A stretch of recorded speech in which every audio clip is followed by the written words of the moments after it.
Well, welcome everyone. I am so excited for today's special guest. Somebody I've actually been following for a while, kind of lurking in the shadows, and finally reached out.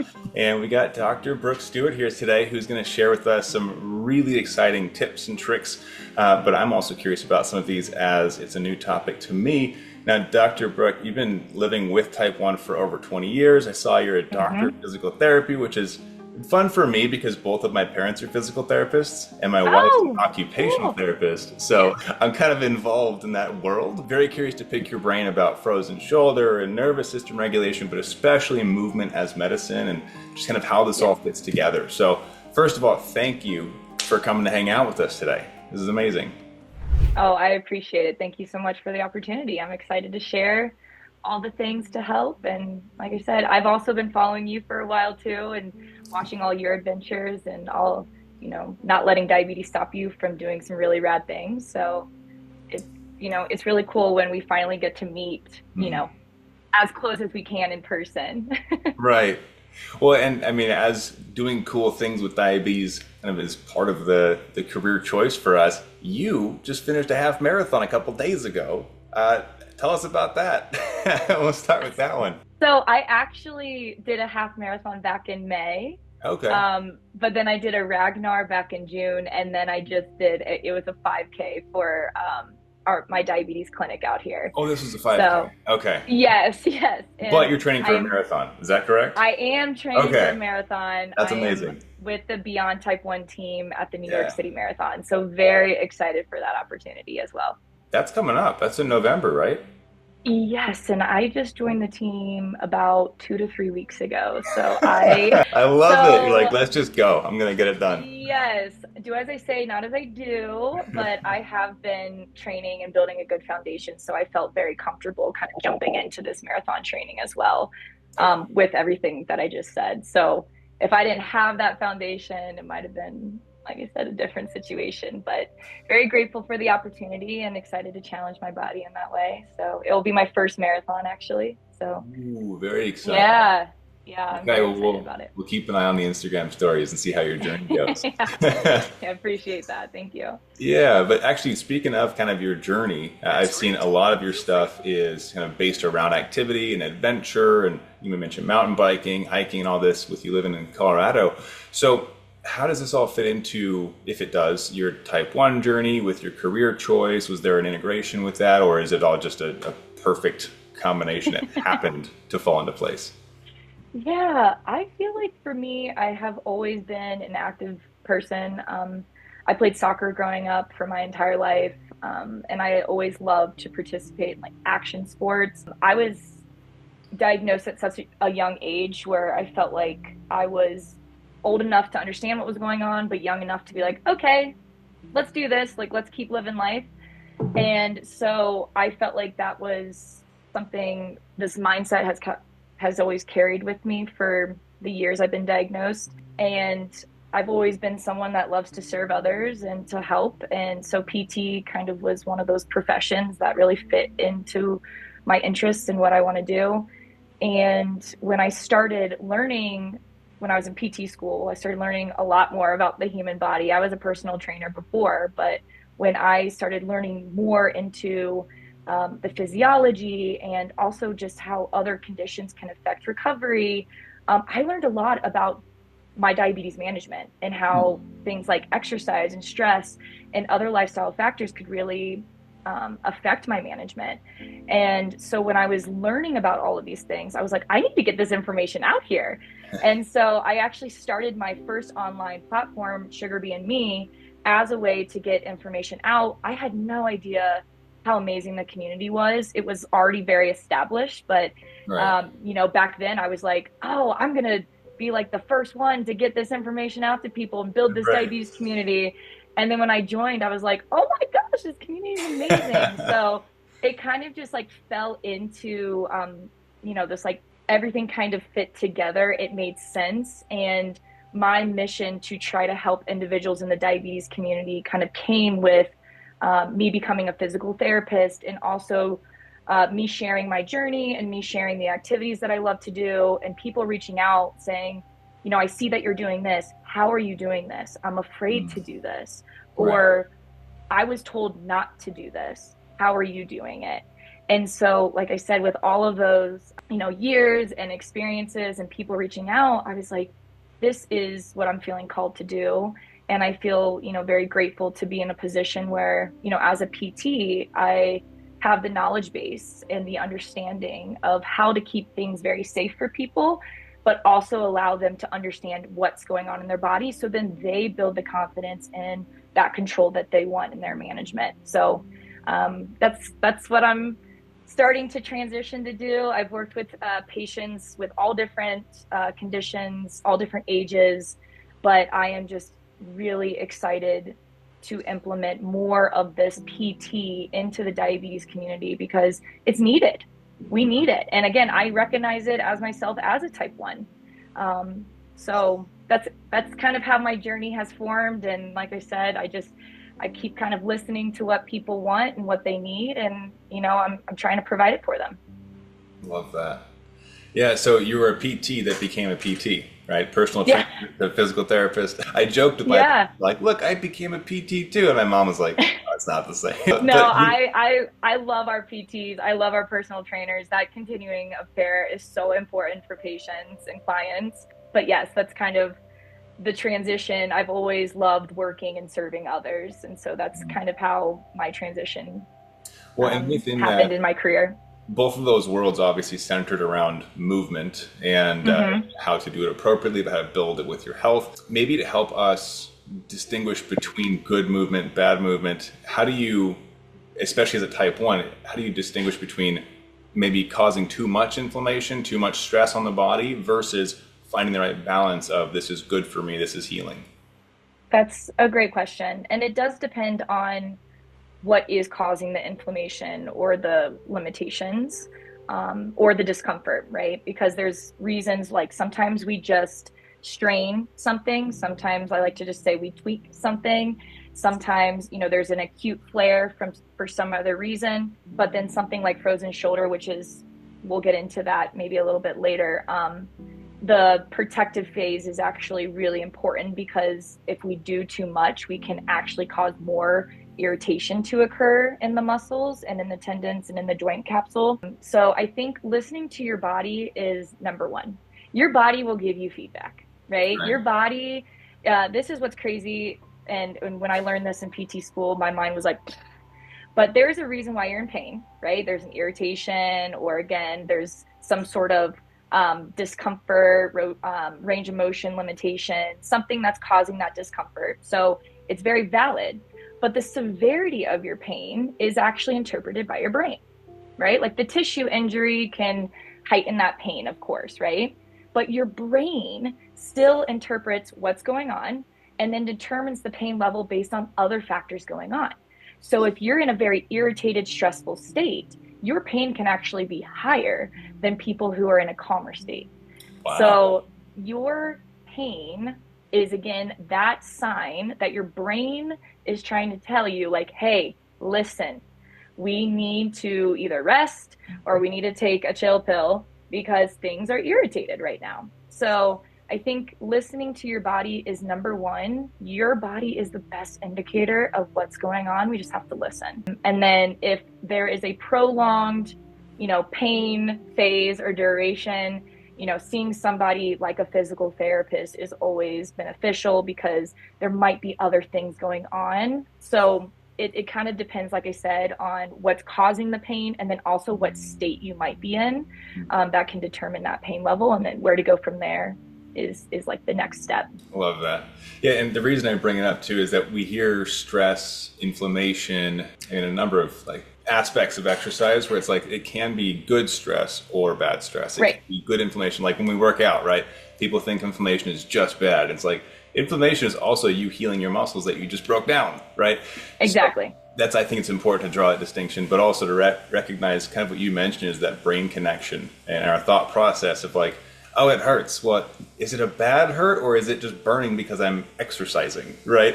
Exactly. Should I cool off or should I push harder? And it's like, well, you got to actually kind of self-check. Am I being a little pansy right now and I need to just go? Or is this actually a sign of injury and I should really chill out? right? So, Yes, and there are certain types of discomfort that we will ask again as a physical therapist. Soreness is more associated with that breakdown that you're talking about, which right. does make our muscles stronger. So there is that soreness. And anytime my patients, after we have a session and I come back the next week or a couple days later and I ask them how they were doing, if they were like, I was in pain, I really try to figure out, okay, was that pain like soreness, like I just worked out? Or is that pain like a sharp shooting discomfort, right? Because that's different. Is it a dull ache too that did not go away within, let's just say 3 days, right? Because we get that delayed onset of muscle soreness that can kind of feel dull and achy after 2 days. But after like 3 to 4 days, did that dull ache continue?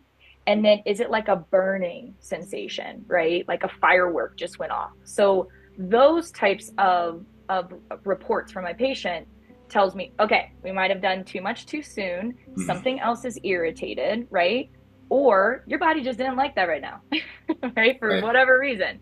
So we might have to modify, we might have to back it down just to keep things safe. Because what I don't want to do is have the brain perceive a certain movement as a threat. Mhm. Because once pain is initiated, your brain goes into this threat response. And if your brain determines that every time I do this, that is not okay and that's a threat, it might give you pain every time you do this. So it's something that I listen to my patients where they're coming from. I listen to their specific description of their discomfort and I phrase it like that, discomfort. Mhm. Like what is your discomfort? Because again, it's uncomfortable why it's happening. And then I try to keep it in a safe and again more of a less irritated state, so then the brain feels very comfortable with that movement. Right. Well, and the nervous system, right, we can even just simplify it to the brain, like you're talking about, is such a stinker sometimes because it can give us symptoms that aren't real, right? Like, I Yeah. don't know if you've ever seen a compression low and then you get the low symptoms, but I happen to have that all the time. We're like, oh my gosh, I'm low. Now I'm shaking. Oh, now I'm sweating. It's like a finger And it's prick. your nervous system kicking Right. on because you're probably anxious about the low, right? Exactly. Yeah. And then I'll finger prick and Yeah. I'm 120 and the symptoms go away. And I'm like, oh, gosh dang it, you know? But like you It said, is incredible. with pain, Hmm. like if you get injured, your brain kind of initiates that pain response, even if there isn't an injury yet after the fact. Or for me, my parents are always assessing me, right? Even though they're retired now. And she's like, "You're guarding," and I'm like, "Ah, Oh, yeah. I've had 6 months of a C-spine injury, and it's finally healing." But she's like, "You're rigid. You need to like fix that, or you're going to have new issues," right? So it's very interesting these defaults that our brain can get us stuck into. But outside of that, to bring it back to type one, what Yeah. outside of the generic, insulin sensitivity improvements from exercise? Outside of that, where is the connection with exercise and diabetes? Why should somebody develop a consistent exercise routine more tailored to their needs? Yeah, I think, that is a very good question. And I think it's something where a lot of people they hear exercise and they're like, oh, I don't want to exercise, like that's too much for me or I don't have the time. So I love to interchange that with movement because movement is so important for just our overall well-being, our mental health, being able to release any stress or again irritation in our body, also help with inflammation, also in our body. It helps you to be able to stay strong, which is so important as we age, and to combat other conditions like other comorbidities that can happen if we live a sedentary lifestyle. So, yes, for type 1s, insulin sensitivity is huge, right? We want to optimize the insulin we're putting in our body. However, all the other benefits that come with exercise are so incredibly important. Cardiovascular fitness, as well, is another one. Keeping our nervous system very regulated, because, like we just talked about, the nervous system can be finicky sometimes. If it's Mhm. irritated chronically, it gives us uncomfortable symptoms that then we're questioning what else is going on with us. And if we continue to irritate our nervous system, we are more prone to having other conditions pop up in the future. And I work a lot in the neurological field. So I work with people with Parkinson's conditions or multiple sclerosis, People that have also just deconditioning associated with age or, again, a sedentary lifestyle. And if they're stressed chronically, symptoms are heightened and it's really hard to manage their symptoms. However, if we just implement movement, and depends on the person, depends on, again, their fitness level, even just getting up from the chair, getting up from the couch and walking to the bathroom or walking to the mailbox can make a big difference. But implementing just some sort of movement plan helps so much with symptom management. So I think for me, that's also why I advocate for this so much, because not only do I see it in my own management, how beneficial it can be, also the people that I have treated in the diabetes community. I also see it in my patients where their symptoms give us that initial feedback right away, right? Like once they exercise, tremors go away or they Wow. reduce significantly. So to me, it's like so amazing that movement can do this. Mhm. And that's why it's so important. I want people to shift, again, the term exercise, even though I love exercise, right? But I want them to switch the term exercise to just moving your body. It is so important for your brain, your body, and just for your overall health. And especially when you look at something that's sustainable. So you said something in the beginning of like, well, I don't like to exercise. Or people who are like, I don't want to go to the gym. Then don't. Mm-hmm. Like Right, mountain bike. You're training for a marathon. right, And some people enjoy the gym, other people want to go surf, right? So it's finding something that exactly. enables you to move, but still continue. Not just Right. exercise for 2 weeks and then drop it off. So, Yeah, find yeah. something that brings you joy, Oh, something that, absolutely. maybe if you want to be outside, find an activity where you're outside or you're with a community, right? That's even better. That Yeah. community engagement, right? But just moving your body through space, utilizing your muscles, challenging your cardiovascular system, Mhm. allowing your brain to be stimulated in different ways, like I said, helps with your overall health. So I'd love to talk about that for a minute with the muscle mind connection, the nervous system Mm-hmm. stimulation. One example you mentioned, you work with people with Parkinson's. So Mm-hmm. exercise, it looks different for Parkinson's because they need big movements, right? Jumping jack, Exactly. boxing, right? So how can we look at personalizing an exercise routine to maximize nervous system regulation, stimulation, and overall just optimization? Yeah. Are you talking about in the diabetes community or just Yes, anyone in within type general? 1, whether it's reducing stress or improving neural health, Yeah. right? Like, what's the best path if there was one general path, or are there kind of Yeah. different routes to take? I think, that it is something where it's dependent on the person. And I think that that's why it's so wonderful to work with a personal trainer or a physical therapist that can be able to personalize the exercise plan to what the needs are and also where they're starting out at. Also, to be able to modify it or progress appropriately. When it comes to the nervous system, we actually don't need to do much to stimulate the nervous system or to reset it in a very calm state.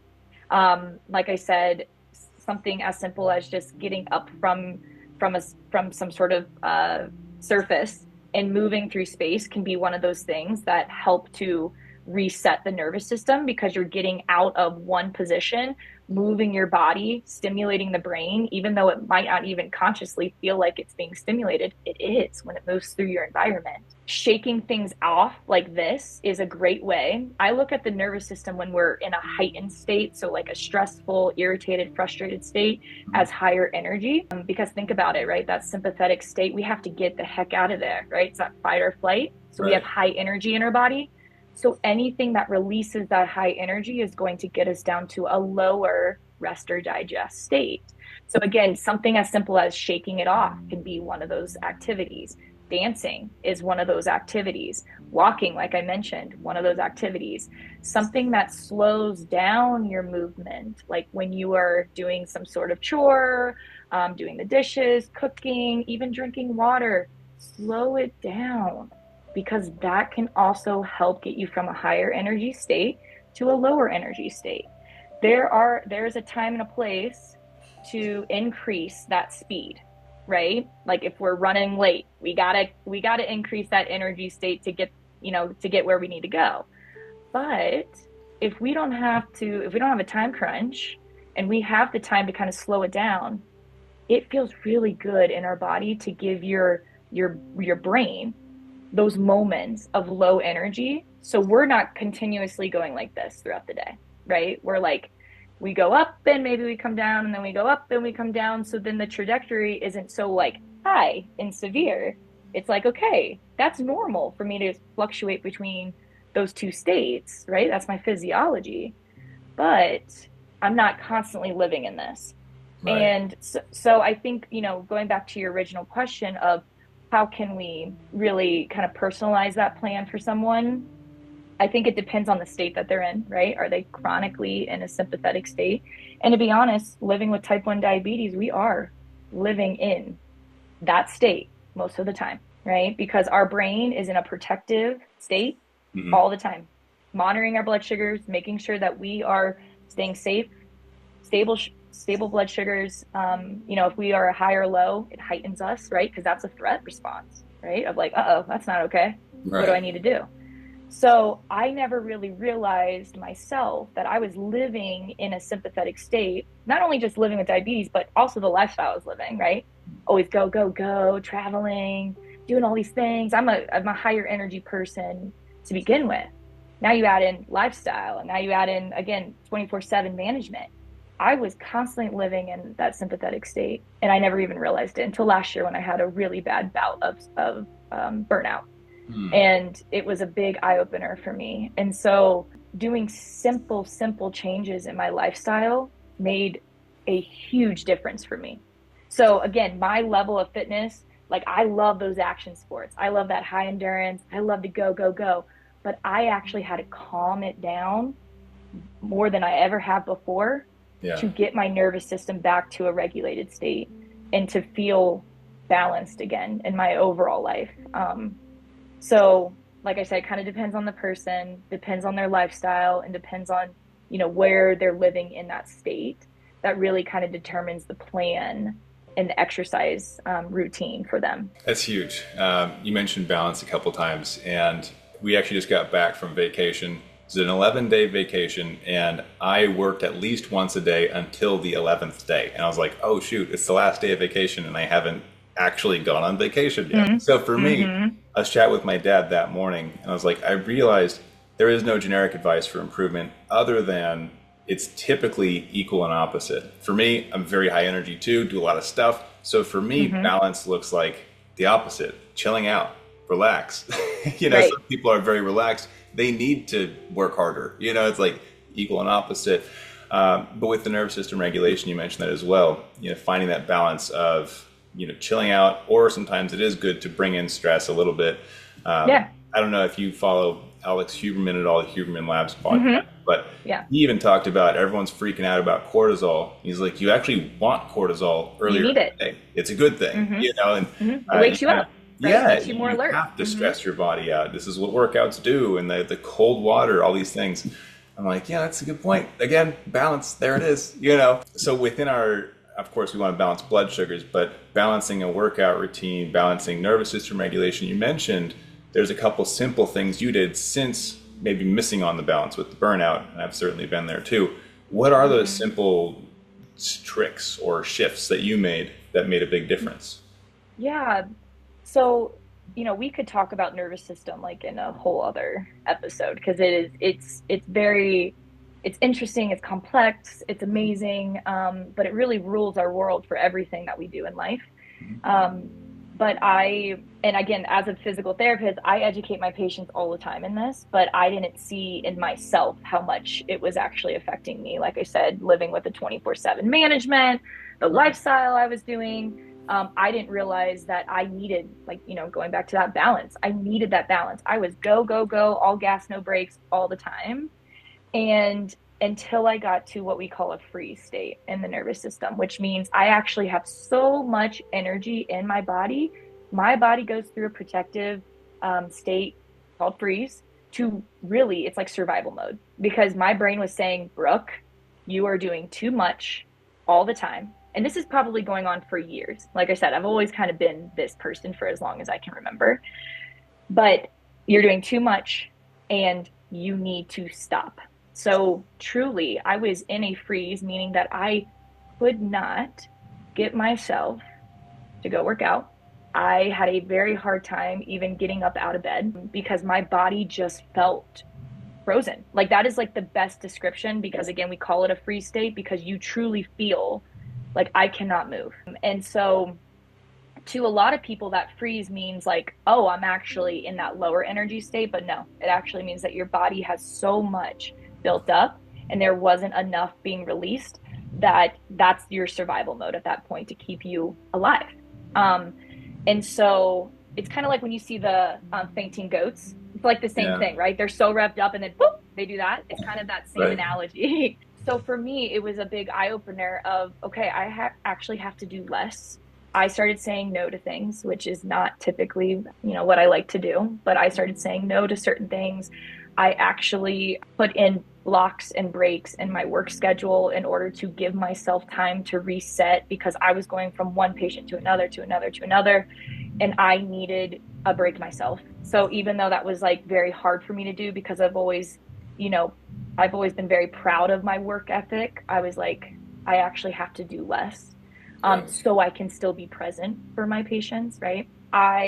If I woke up and I was feeling a certain way, like again, my chest was tight, I had a headache, my toes were numb, those were my nervous system signs.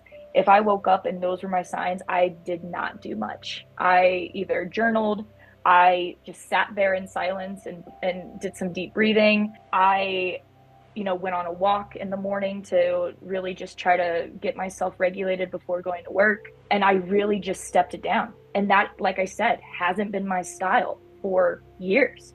So it was, and I think too, I just have a mindset of if I'm not doing all of this, then I'm being lazy. Right. And now I'm like, no way. If my body is telling me that this is the state I'm in, I will do everything to listen at this point because I don't want to get to that freeze again. Right. So I will take a step back and do what feels good for my body in that moment. Like even marathon training, right? Like I have a certain plan that I'm sticking to and I feel really good because again, this has been over a year of me really, really taking care of myself in a lot of ways. So I'm feeling very energized and excited. But I woke up the other day, I was supposed to do 6 miles. My body did not feel like it. My hip flexor was hurting, my plantar fascia was irritated. I was just feeling my legs were feeling heavy. I was feeling so tired. And I was like, you know what? I'm just going to do 2 miles, see how I feel. And if I don't feel good after starting, I'm going to walk. Hmm. And, I felt good enough to do 2, but then I was done. Right. So I feel like for me, I'm really listening to those signs and I'm giving myself grace that, hey, it's okay. It's okay if you don't follow this plan exactly because it depends on other factors going on in my life. And someone who's living with type 1 diabetes, right? I can't predict how my days are going to be, right? So if I'm having more of a resistant type of day, I'm going to give my body more rest because my body is already going through a lot on those days. So I feel like I have done a much better job of listening to my body signs and giving myself grace and knowing it's okay if I don't do this today, right? Right. Tomorrow's always another day. Well, I've certainly fallen into a similar trap where it's like busyness is productivity. And if I don't keep myself Right. busy, I'm lazy. It's like this black and white kind of a definition. And I've realized as well after experiencing burnout that burnout's kind of like a low, like a bad low, right? Where you can try to push through it, but you kind of reach a point where you can't. And it's Right. like, okay, I have to stop and deal with this. I have to treat, Right. you know? You can't ignore it anymore. Right. And it's like, why did I push myself into this position? I could have taken care of it earlier and it wouldn't have been as bad. So, But see, we don't know that until we do go through moments like that, right? So right. I feel It's like really sneaky. that's like it is sneaky and it's a horrible state to be in. Like Yeah. I don't wish that on anybody, but it has given me again this realization that is very important because now I do listen to my body, right? So I am thankful for that experience, even though, like I said, I don't want anyone to go through that. Right. But I am thankful that it happened because now I listen to my body finally. Yeah. So everybody So, take a lesson from Dr. Brooke. Just take her word for it. It's not worth it. right, right. Yeah, man. Well, and I promised everybody that we would touch on frozen shoulder as well, because I know this is Yes. a hot topic. So to kind of shift gears into that, I'm going to just play ignorant What is frozen shoulder? What are some early signs, and how does that relate to type 1? Can you kind of bring us into that world? Yep. So we call it adhesive capsulitis or frozen shoulder. It is where there are dense adhesions and muscle tightness or tendinous tightness in the joint capsule of your shoulder. And it can be from an insidious cause, meaning we don't really know why it happens to some people and not to others. But we do know that there is a strong correlation with a higher risk of developing frozen shoulder in the diabetes community, and also if you have a thyroid disorder, because of some of the chronic inflammation and stress that can happen in our bodies when managing those two conditions. There can be changes in the collagen structure. So it goes from a soft tissue structure to more of like an inflexible collagen, which means it makes it really hard to move. And that can be, again, from chronic inflammation. We know with diabetes, if we are continuously in that living with hyperglycemia, then we have that microvascular changes, so the blood flow changes, and that can affect the healing. So the like I said, it's kind of this unknown cause, but normally it happens after a period of pain or immobilization in the shoulder. So it's something, like I said, doesn't just happen to individuals in the diabetes community, but our risk is actually about 20 to 30% compared to people who aren't living in the diabetes community, which is like roughly like 2 to 5% of a risk, just with how our body kind of recovers with injury or, again, like a period of like immobilization. Now, I'm curious how much of that is correlation versus causation with the average diabetic not having great glycemic control. So if you did have perfect blood sugars, let's say, is that a marker for improved outcomes, or is it still kind of grouped into the same 20 to 30%? That is hard because it's, like I said, the research is it's very low on understanding like why it happens. But again, it's talking about how those vascular changes in our body can occur with that chronic hyperglycemia. However, I work with patients that have wonderful blood sugars for years and still have frozen shoulder. So it can be, like I said, a period, a pain, or again, an immobilization or like a restricted range of motion period. We see it a lot after like a rotator cuff injury. So we're kind of like protecting it and we're not really moving it. And that can cause those adhesions to form. So, like, again, the research is very low. It's very hard to understand. I don't want people to be afraid, like, oh, because I have diabetes, I'm at an increased risk for this. Because, again, we're going to have highs, we're going to have lows. That is a normal part of our management. So I don't want people to feel nervous that if, I have 2 days of high blood sugars, now I'm at this increased risk. That's not what I'm saying. It's just saying, I think, like the general population of people with diabetes, and that also goes for type 1 and type 2, that if we're living in this state, we do have collagen changes that can occur. And again, some reduced blood flow that can increase that risk for developing frozen shoulder. But people who are not living with diabetes, like I said, are also at an increased risk because those adhesions occur after, like I said, a period, like I said, like mostly after like a rotator cuff injury where we're just not moving it. And then that tightness, those adhesions really, really form. And the inflammation can come from different reasons, right? Like inflammation depends on a lot of different factors. Are we moving our body to get inflammation out?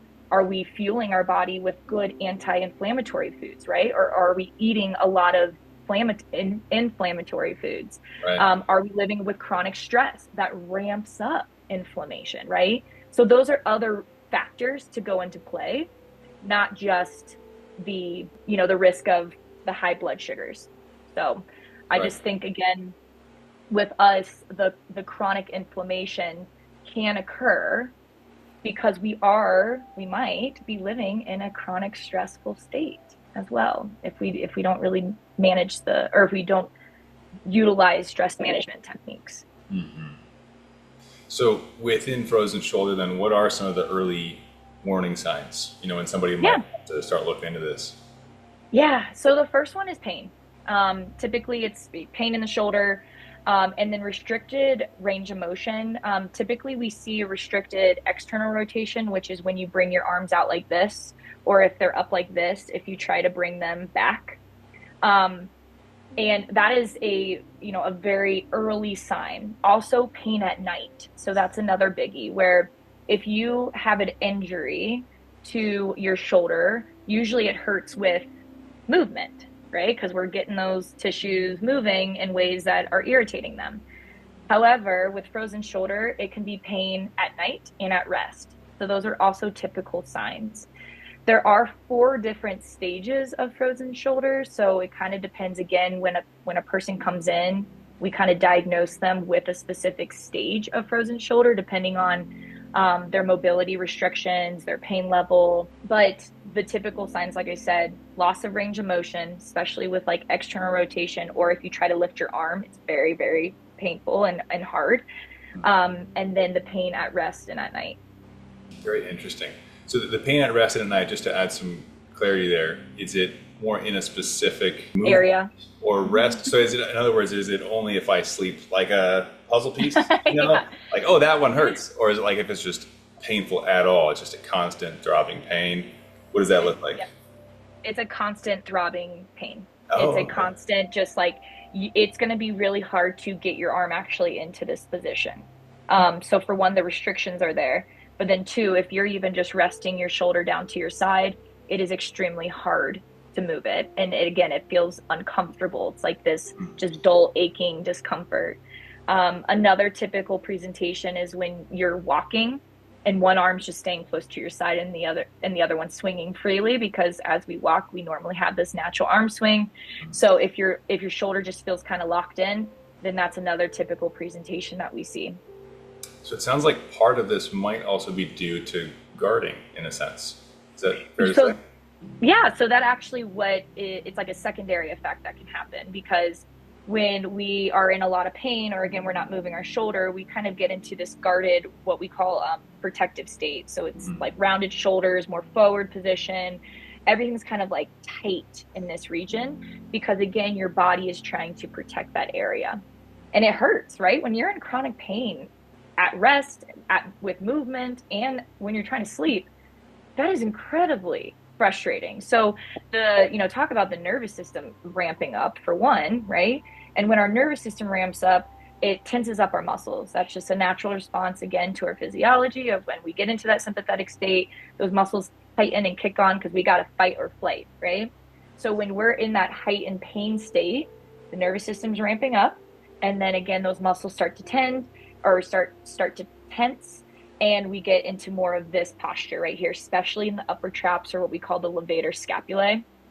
So everything's just kind of locked in here, and people start to kind of move like this because now my neck is locked in. So you're kind of moving as like one unit, right? So when people come in like this, I'm like, okay, let's see how you do once I move that area, right? And again, if I'm having restrictions with a passive movement, meaning you're completely relaxed, you're trying to be relaxed, and I'm trying to move, and there's restrictive movements, I'm already thinking that this is frozen shoulder. Very interesting. To kind of bring those two topics together with what you mentioned earlier, personally, we talked about burnout. I wasn't going to stop until my body stopped me. So I finished an Ironman and I was like, what's next? My wife was like, there is nothing next. The Ironman's the hardest thing. I was like, there's got to be something else. I'll do ultras. Yeah. And I just didn't stop, ended up tweaking my muscles. Body said, no, you're overtraining, right? I didn't listen. I still continued to train. It got worse and worse to the point where I was like, I can't move my head.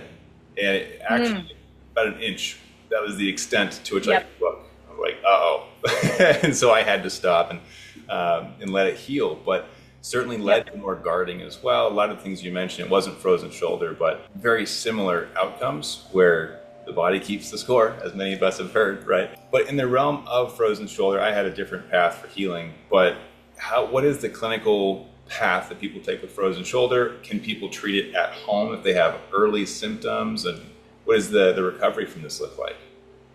Yeah, so it is actually a spontaneous recovery, meaning that it kind of depends on the person and every person is different.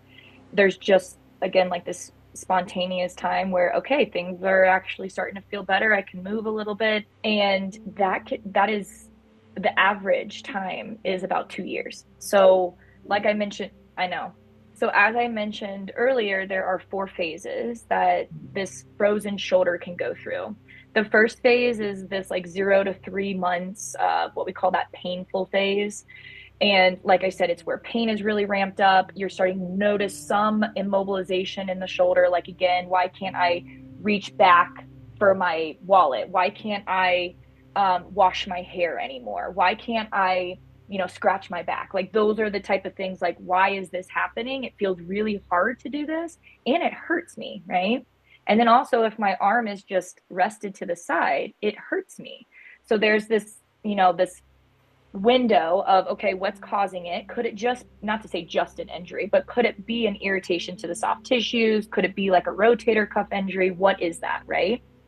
And then at around 3 to 9 months, we have what we call a freezing state where things are really locked in. So I can't really move it in all directions. So, like lifting it up, lifting it to the side, rotating it, I cannot even move it without pain.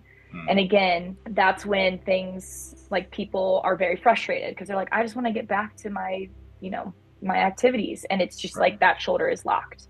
9 to around like 15 months is what we call that frozen state. So that's where it's like, again, those tissues are locked in because the structure of the tissues have actually changed from a soft tissue to a very like dense adhesive. So that mobility is very reduced. Hmm. And then after that 15 months, we start to see a thawing stage, and it's actually called a thawing stage because we're starting to get some movement back. We're able to move without as much pain, and like I said, that can happen up to like 2 years. That's like the average. Hmm. So for me as a PT, really giving your body or recognizing what's going on is step number one, because sometimes we don't want to do too much where we're like trying to force it, and that actually irritates that shoulder and those tissues more.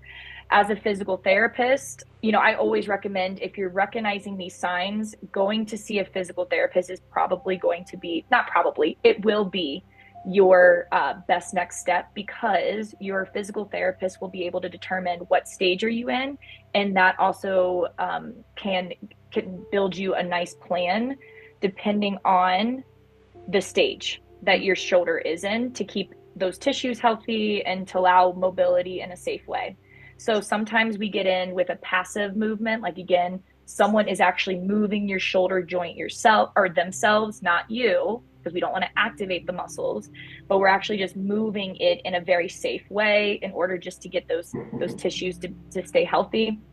And then also to go over what we call an assistive active range of motion. So you're using your other arm to help with the mobility. But again, those are all things that I would review with your physical therapist, because it depends, like I said, on the stage. There's also some research. It actually has strong evidence towards a corticosteroid injection initially. It's something, there's a time and a place for those injections. It's a steroid that helps with reducing inflammation and reducing pain. So it's not an ultimate fix, but it's something that at least can just calm that pain signal down and allow either yourself or the physical therapist to really get in there because inflammation has reduced. So there is strong evidence of a corticosteroid kind of earlier in the phase, like I said, just to help with that inflammation. And then stretching, there are some stretches to help, especially just in all muscles in the shoulder joint. But like I said, it's going to depend on the face, because we don't want to irritate and like push through anything. Because Hmm. like we just talked about, if we do too much too soon, your body almost has like this rebound effect where it can actually tighten everything up more because now we just irritated it. Right. So I wish that there was a very good plan to do at home, right? Because it would make life easier. But really, this is it's very patient dependent. So it is hard for me to just give like this generalized plan of like, here's what you can do. But I think first step is establishing care with your provider to look into a corticosteroid injection, and then find yourself a PT, right? To help with that good exercise prescription throughout each phase that it's going to happen, because it could be a 2-year process. Wow. So it sounds like big picture, get someone to help you out with the journey and then just don't make it angry. Yeah. Don't make it worse. Yeah, And exactly. it'll eventually get Exactly. better. Actually, out of curiosity, just with your expertise, if you were to go either undiagnosed or to refuse medical help, would it, if you didn't make it worse, would it go away on its own within 2 years? It does. It does. There is a recovery where it does. Because here's the thing, you're going to try to move it and to try to do your activities, and it is locked in, right? So you can still move through your, do your activities or move through your environment and live your life, but that shoulder is going to be restricted.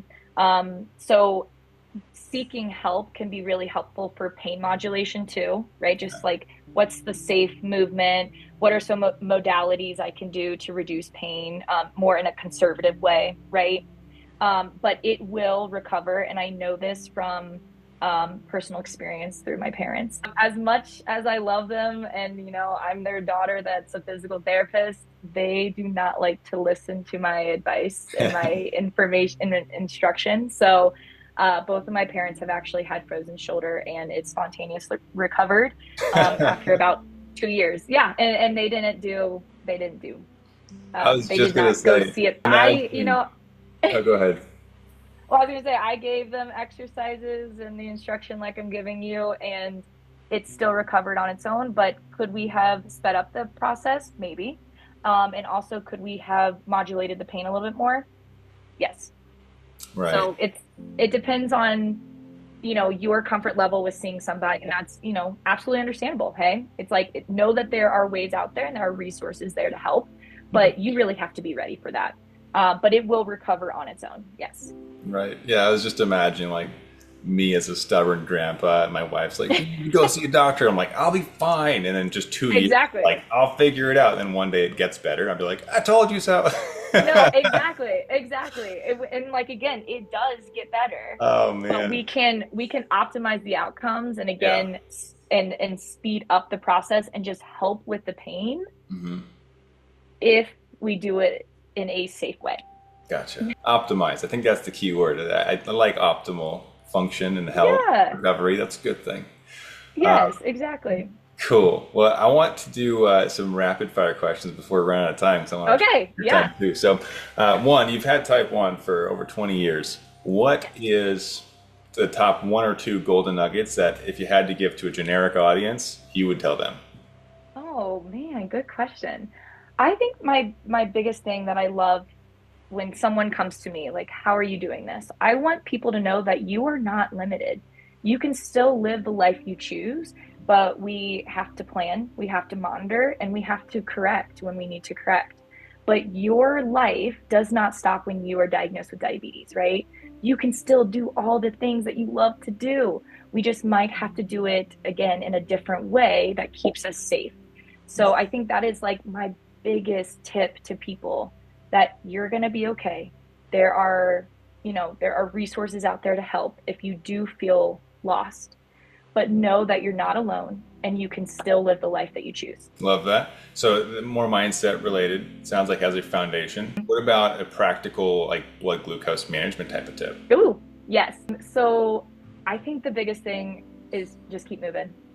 Keep moving every day, whether that looks like, again, I'm walking, I'm dancing, or you are participating in a fun activity that you enjoy or an exercise routine. Just keep moving, because it is so good for your overall health. It is good for your blood sugar regulation. And it really helps too with that nervous system that is, controls every aspect of your life. So I think my biggest thing is you got to keep moving, keep on keeping on. Movement probably has the greatest ripple effect I've ever come across. It's amazing into like everything. But yeah, that's a different topic. Within nervous system regulation, what is one hack that you found effective? So an example might be dipping your face in a bowl of ice water, or breathing exercises, or journaling, like Ooh, that you come across. I love this tip so much because I utilize it in my own life, but then also I've shared it a lot with my patients and other people that I've worked with in the diabetes community. And I think the biggest thing is first thing in the morning, when you first wake up, 30 minutes, give yourself that time to wake up naturally and slowly.